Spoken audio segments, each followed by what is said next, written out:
Welcome to Caracomp Insider, where high-tech facial recognition meets real-world intelligence.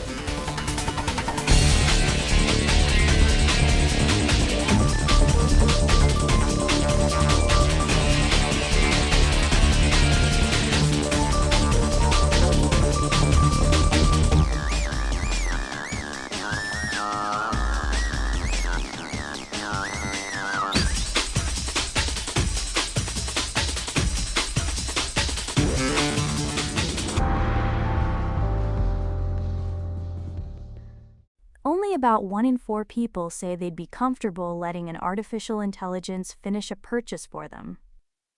Not start it, finish it. Click buy, enter the card, spend the money. And yet the entire tech industry is racing to build a world where your AI does exactly that. If you've ever asked a digital assistant to do anything for you, this story is about your wallet. We're heading toward what people in the field call agentic commerce, software agents that don't just suggest things, they actually buy them on your behalf. Booking your flights, reordering your groceries, renewing a subscription before you even think about it. The problem? Nobody has figured out how to prove you actually said yes. So when an agent spends your money, who's responsible if it goes wrong? Let's start with how big this is supposed to get. Analysts are describing agentic commerce as a market worth more than $1 trillion. Whoever builds the trust layer first, the system that says this agent is allowed to do this, basically owns that economy.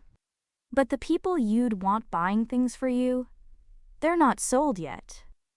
According to the Thales Digital Trust Index, only about 1/4 of consumers say they trust companies to handle their data responsibly with AI. And more than 3/4 say they're worried about AI agents acting on their behalf online. So the very thing the industry is building, most people are nervous about. That gap is the whole story. Now, why is this so hard to solve? Traditional identity has one job: prove you are who you say you are. Unlock your phone, match your face, done. But an agent buying something needs to answer 3 questions at once. Is this agent really the agent it claims to be? Is it actually authorized to act for you? And is this specific purchase inside the limits you set? That last one matters. You might say yes to groceries and never say yes to a $1,000 gadget. The system has to know the difference. And there's a darker pressure underneath all of this. Researchers at Checkout point out that deepfakes can already slip past the ID checks we use today. Their projection? Generative AI could push fraud losses in the US toward $40 billion by 2027. So we're handing more spending power to software at the exact moment fakery is getting cheaper. For you, that means the next email or voice asking to confirm a purchase might not be a person at all. So who's trying to fix it? The FIDO Alliance, the group behind a lot of modern passwordless login, is now writing rules for how agents prove themselves. They're pulling from early work by Google and by MasterCard, including something MasterCard calls verifiable intent.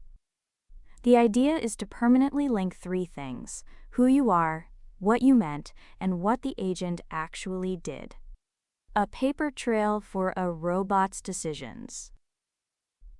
But here's the reframe. The companies that win this won't be the ones who bolt security on after the fact.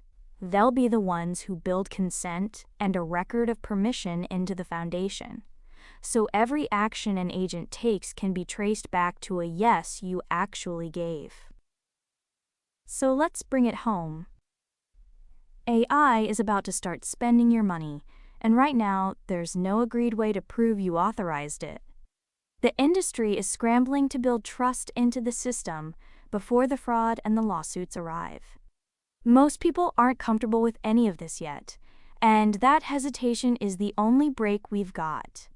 Whether you run investigations or just let an app reorder your coffee, the question is the same. How do you prove you said yes and nothing more? The full breakdown's in the show notes if you want the deep dive. Now you know something most people in this industry don't. Use it. And when you're ready to put it to work, Caracomp.com. We'll see you tomorrow.